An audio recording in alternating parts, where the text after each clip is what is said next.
Muy buenas a todos y bienvenidos a este nuevo podcast de Un Minuto en Nueva York. Hoy ya otra vez de regreso en las calles con un podcast para hablar sobre la otra gran estación que tiene Nueva York después de Grand Central, de la que ya hemos hablado en un podcast ya hace bastante tiempo. Si bien esta que os voy a hablar hoy, que como bien habréis adivinado ya, es Penn Station, digo que si bien es la segunda o segundona en cuanto a renombre internacional hoy en día, esta es la primera de Nueva York en cuanto a pasajeros e incluso podemos decir, según los datos que nuestro equipo de investigación ha podido recabar, que es la infraestructura de transporte más usada de todos los Estados Unidos. Así que haceros una idea de las magnitudes de esta estación. Bueno, por situarla primero dentro de Manhattan, vamos a decir que se encuentra entre la séptima y la octava avenida y las calles 31 y 33 en la zona llamada el Midtown de Manhattan y muy cerca de St. Herald Square, el Empire State, etcétera. Muy céntrico, es uno de los lugares más concurridos de la ciudad.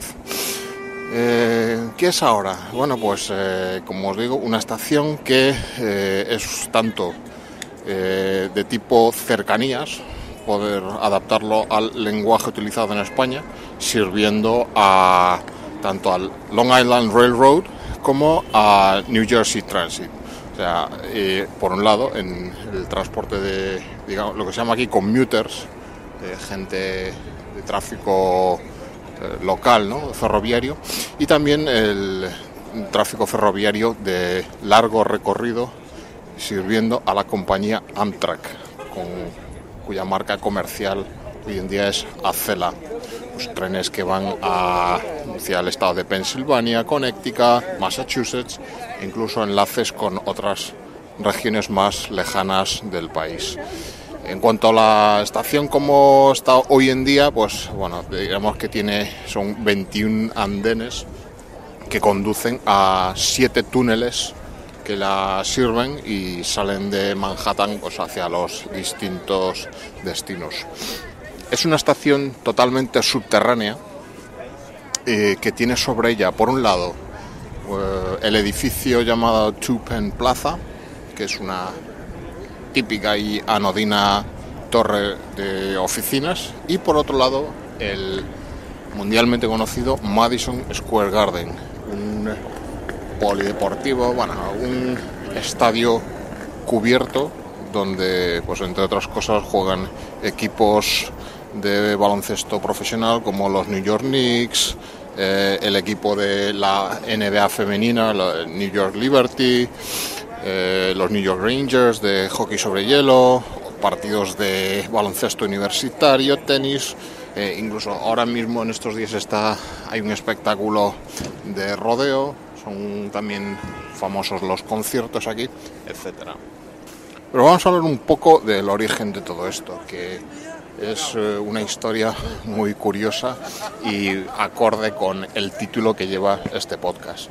Bueno, todo viene de que a finales del siglo XIX la demanda de personas que debían cruzar el río Hudson desde New Jersey principalmente, pues era muy grande, ¿no? La actividad económica de Nueva York hacía que mucha gente tuviera que acudir a diario a la ciudad. No existía en aquel lado del Hudson, en Nueva Jersey, la Pennsylvania Railroad, pero cuya línea férrea terminaba pues a orillas del río Hudson. Por eso toda aquella persona que quisiera venir hasta Nueva York cruzando este río pues tenía que hacerlo embarcado en ferries que cruzaban el río, pues con la consiguiente lentitud de eso, que estaba muy sujeto a condiciones climatológicas, todo eso. como en todo, empezaron a surgir iniciativas para la construcción de un puente sobre el Hudson, parece lo más inmediato. Pero estas iniciativas no prosperaron finalmente, dado que el estado de Nueva York quería que este puente se hiciese de forma conjunta entre varias compañías ferroviarias que operaban en la zona. Parece ser que al final no se llegó a un acuerdo en cuanto a la colaboración de estas compañías y ese proyecto se desechó. Pero fue la PRR, que os he dicho, la Pennsylvania Railroad Company, y su presidente, el magnate Alexander Cassatt, que fue esta compañía la que en solitario decidió acometer la tarea de construir nada menos que un túnel bajo el río Hudson. Esto tenía un problema de base, ¿no? Que es que el problema de las locomotoras de vapor y sus emisiones de humos que planteaban esa gran dificultad en los túneles. Incluso el estado de Nueva York legisló una ley que prohibiría a las locomotoras de vapor circular en túneles a partir del año 1908. Parece que se cumple el dicho de que la necesidad hace la virtud. Y ya en aquellos primeros años del siglo XX, las locomotoras eléctricas empezaron a desarrollarse y a ser factibles para su uso comercial, por lo que este escollo para su utilización dentro de túneles quedó salvado. Así, el 12 de diciembre de 1901, el presidente de la compañía, Alexander Cassatt, anunció un plan de ferrocarril para entrar en la ciudad de Nueva York por un túnel bajo el lecho del río Hudson. Y además, y es lo que nos ocupa aquí en este podcast y que es lo más relevante, es la construcción de una gran estación en el West Side de Manhattan, al sur de la calle 34. Los terrenos donde se asentó la estación fueron compradas por la compañía y arrosaron el que se llamaba por entonces el distrito Tenderloin, Manhattan, que al parecer era una especie como de barrio rojo, ¿no? Con proliferación de negocios de dudosa reputación, ¿me entendéis, no? Bueno, pues fue entonces, a partir de junio de 1903, se comenzaron a construir 2 túneles de vía única bajo el río Hudson y 4 túneles, además, de vía única bajo el East River, o sea, el estrecho que separa Nueva York, de Long Island, bajo el East River. Estos segundo conjunto de túneles que os digo se hicieron debido a que esta compañía quería unir la Pennsylvania Railroad con la red de ferrocarril de Long Island Railroad, que tenía sus campas de trenes donde se hacían las composiciones en Long Island. Unas campas que hoy todavía existen, están en Long Island City, nada más cruzar el River. Y entonces estos túneles venían con un doble propósito. Por un lado, unir Manhattan con el Long Island Railroad y que sirviese a aquella parte como de zona de operaciones de composición de trenes para la compañía. Se llaman las Sunnyside Yards, están en Queens. Parece ser que la tecnología con la que se construyeron estos túneles era tan innovadora que en 1907 la compañía envió una sección de diámetro real de 27 pies, que son como unos 23 pies, que son como unos 7 metros, una sección, digamos, demostrativa de estos túneles bajo el East River a una exposición técnica o tecnológica que se estaba celebrando en Jamestown, en Norfolk, Virginia, que celebraba el 300 aniversario de la fundación de la colonia cercana de Jamestown. Posteriormente esto no lo desaprovecharon y esa misma sección de tubo con una inscripción conmemorativa que decía que había sido exhibida en la exposición más tarde fue instalada bajo el agua y sigue hoy en día en uso y funcionamiento, para que veáis cómo las cosas bien hechas duran tiempo. Bueno, pues continuaron las obras y la construcción de los túneles terminó el 9 de octubre de 1906 para los que estaban bajo el Hudson, y los del East River terminaron el 18 de marzo de 1908. Mientras tanto, desde 1904 comenzó a construirse la gran estación Pensilvania aquí en Manhattan. Vamos a ver un poco qué pasó con esta estación. El domingo 27 de noviembre de 1910, y con un coste total del proyecto de tanto de los túneles como de las estaciones de 114 millones de dólares de la época, que según las actualizaciones que se hacen serían hoy en día unos 2,7 billones de dólares, es decir, pensad que el billón americano es 1.000 millones.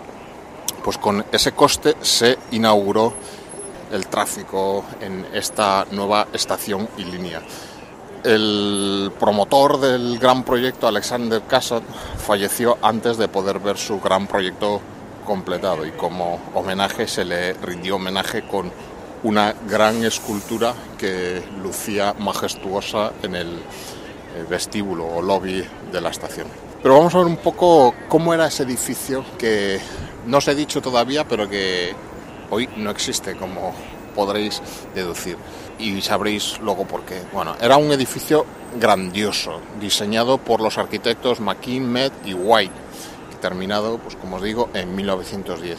Era una obra maestra del llamado estilo Beaux-Arts, Bellas Artes, que fue muy utilizada a principios del siglo XX aquí en Nueva York, al igual que la Grand Central. Fue un estilo que estaba en boga.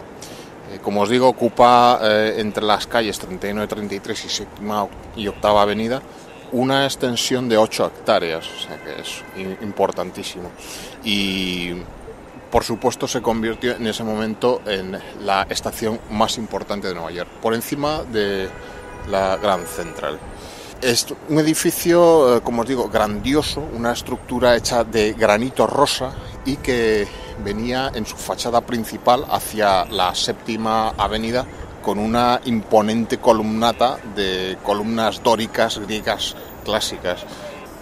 En la composición de la planta del edificio, mediante pues, el juego de recorridos, pues se integraban funciones, circulación de personas, de coches, de mercancías.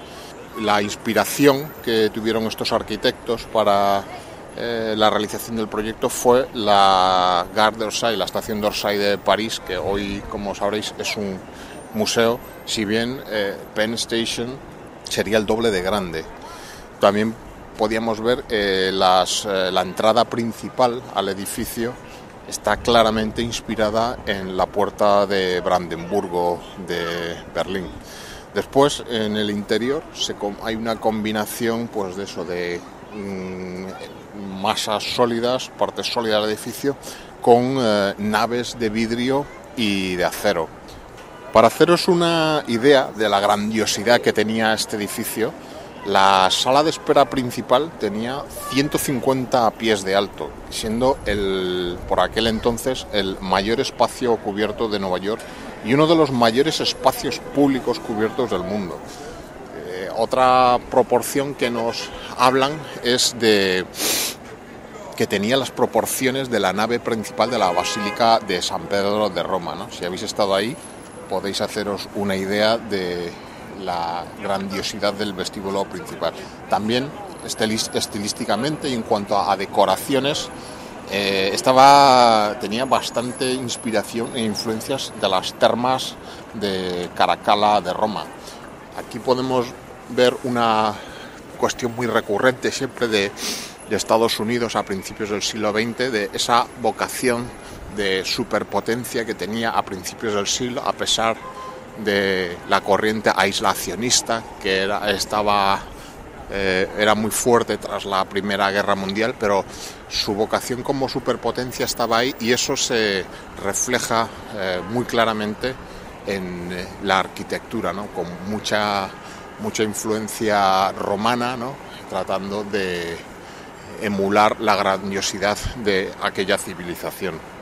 La idea de Cassatt, el impulsor del proyecto, es que quería ofrecer a los pasajeros que llegasen a Nueva York una experiencia cultural y grandiosa, ¿no? Un edificio que reflejase estilísticamente la herencia cultural del pasado, que se vería plasmada en ese edificio, pues, edificio funcional, ¿no?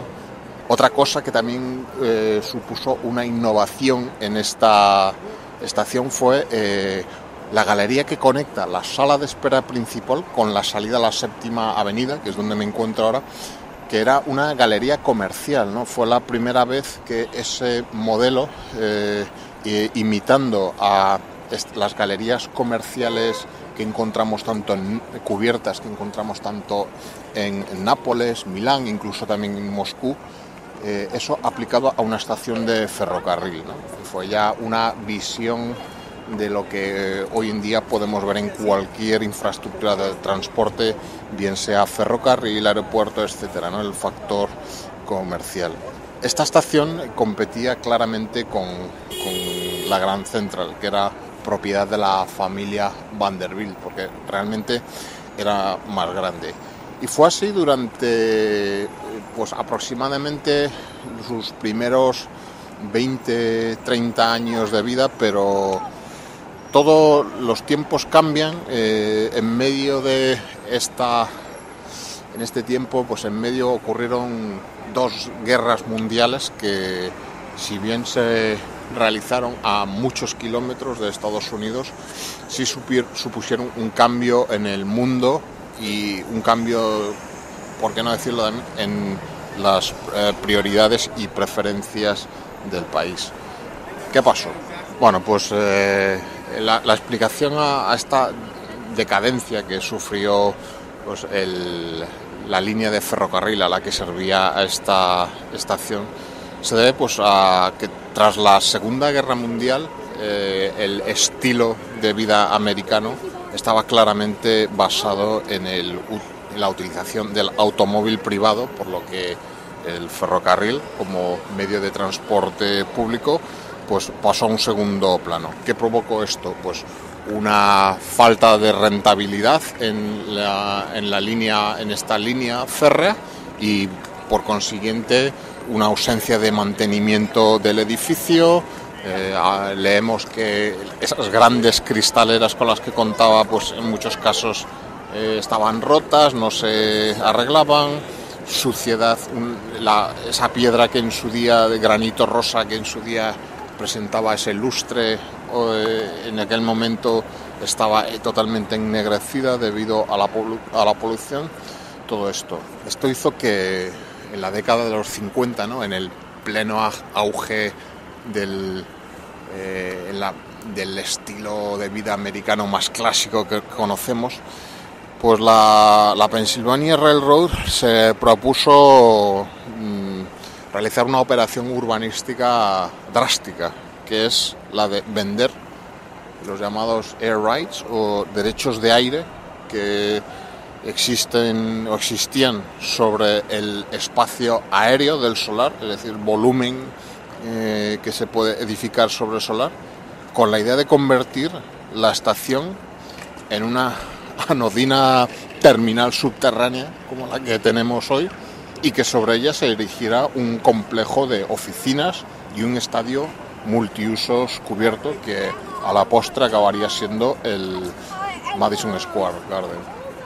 Los promotores, a cambio de este negocio, construirían sin coste para la Pennsylvania Railroad una estación, pues la que tenemos hoy en día. Es una estación más pequeña, subterránea, ojo, con la gran ventaja de contar con aire acondicionado. Bueno, eso aquí no es moco de pavo, y más para una infraestructura subterránea. Y además un 25% de las acciones del Madison Square Garden. Bueno, esto hoy en día lo vemos y nos parece increíble. En aquel día no existía una conciencia en cuanto a protección de un patrimonio arquitectónico y artístico de ese valor. y únicamente la movilización en contra de esta atrocidad, de esta barbaridad, se manifestó en forma de una manifestación en Manhattan inédita hasta la fecha, convocada por 200 arquitectos neoyorquinos e incluso un editorial por parte del New York Times que clamaban contra la destrucción de esta maravilla arquitectónica. Pero bueno, la oposición a la demolición de la estación no tuvo ningún resultado y en octubre de 1963 comenzaría la triste demolición del edificio. Fueron unos trabajos que duraron durante 3 años, ¿no? Y para que os hagáis idea de la magnitud del edificio, ¿no? Que tardas 3 años en demolerlo. Y tristemente muchos escombros del edificio, incluso restos escultóricos con los que contaba, ¿no? Unas grandes águilas, pues acabaron en un vertedero de New Jersey, muy triste, ¿no? Esta demolición dejó una huella importante, ¿no? en la conciencia del patrimonio de la ciudad. Una vez a posteriori, ¿no? se vio que fue un desastre, ¿no? un error garrafal. Mucha gente después, a posteriori, se preguntaba que cómo había sido posible llegar a eso, cómo las instituciones públicas lo permitieron, pero la verdad es que por aquel entonces, y no estamos hablando de hace un siglo, bueno, sí, casi, no, estamos hablando de los años 60. Quizá muchos que nos escuchéis hayáis nacido en esa década. Pues en aquella época no existían las herramientas legales de protección del patrimonio, ¿no?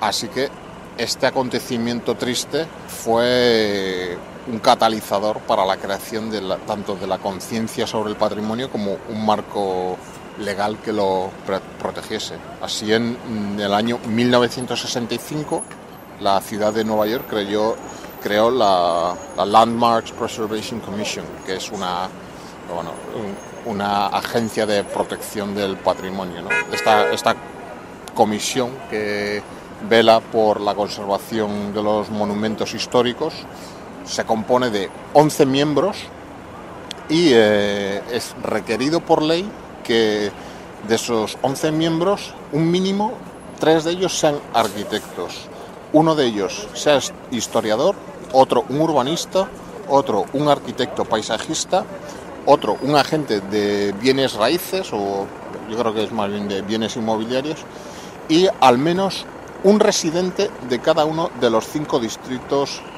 de Nueva York, de los 5 boroughs. O sea, para darnos un poco la idea que el enfoque que esta comisión quiere dar, ¿no? Por un lado, la representación técnica, artística, de mercado del ciudadano, ¿no? Tratando que tenga un poco la representación de todos los sectores sociales de la ciudad que puedan influir a la hora de decidir el destino del patrimonio artístico y arquitectónico de la ciudad. Y aquí es donde viene una curiosa paradoja del destino, que es la relación entre Penn Station y Grand Central, ¿no? Que, como os decía, eran vistas como grandes rivales, ¿no? En el mercado del transporte ferrocarril, pero al final la muerte o desaparición de Penn Station fue la que salvó a Grand Central. Y os explico por qué. Resulta que una vez que en el año 65, creado ya esta ley de protección del patrimonio y la comisión, pues los propietarios de Grand Central se vieron ante la misma idea que en su día desarrollaron la PRR en Penn Station, es decir, una oferta de venta de los derechos de aire para realizar sobre la estación pues un desarrollo, pues un edificio un desarrollo inmobiliario, ¿no? Ellos estaban de acuerdo, pero claro, el hacer esto, si bien conservaría la estación, pero supondría una modificación y destrucción de parte de la misma.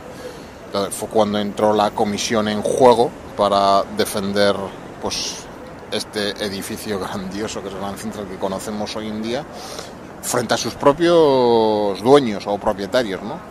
Los propietarios fueron a los tribunales de justicia a litigar porque creían estar en su derecho de, con su propiedad, hacer esto, y se inició un largo proceso judicial que no se resolvió hasta el año 1978 en favor de la conservación de Grand Central tal como la conocemos hoy, ¿no? Incluso también la propia personaje, digamos, pata negra, conocida por todos, la propia Jackie Onassis Kennedy, se implicó muy directamente en la defensa del estatus de la conservación de Grand Central. Y así llegamos a nuestros días, ¿no? Un poco, ahora mismo estoy aquí en la 7ª Avenida bajo la gran marquesina que recoge la entrada a Penn Station y que donde tenemos rotulado también Madison Square Garden, porque también está la entrada al pabellón.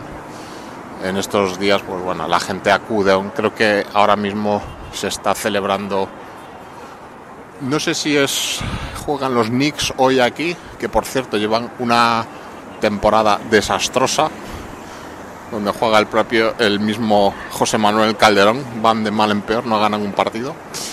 Y bajo esta marquesina tenemos la entrada a Penn Station, una entrada subterránea. Voy a bajar a la estación. Es un lugar que está siempre, pues como os digo, tiene una circulación de personas tremenda. Y otra cosa que la caracteriza es el odio que los neoyorquinos tienen a esta estación. Es un clásico que todo el mundo diga que cuando vienes a Penn Station a coger el tren no te libras de los empujones, de las colas. Ahora mismo he bajado las escaleras y ya estoy en los pasillos o vestíbulos donde pues están las típicas tiendas de conveniencia para llegar a las taquillas donde comprar los billetes, y posteriormente pues ya tienes las escaleras que bajan a los andenes. Son unas escaleras muy estrechujas, la verdad. Yo creo que están muy dimensionadas muy pobremente para el volumen de tráfico que tiene esta estación. Nos indican aquí, pues podemos ir por un lado hacia Long Island Railroad, que nos llevará por las distintas líneas dentro de la isla de Long Island.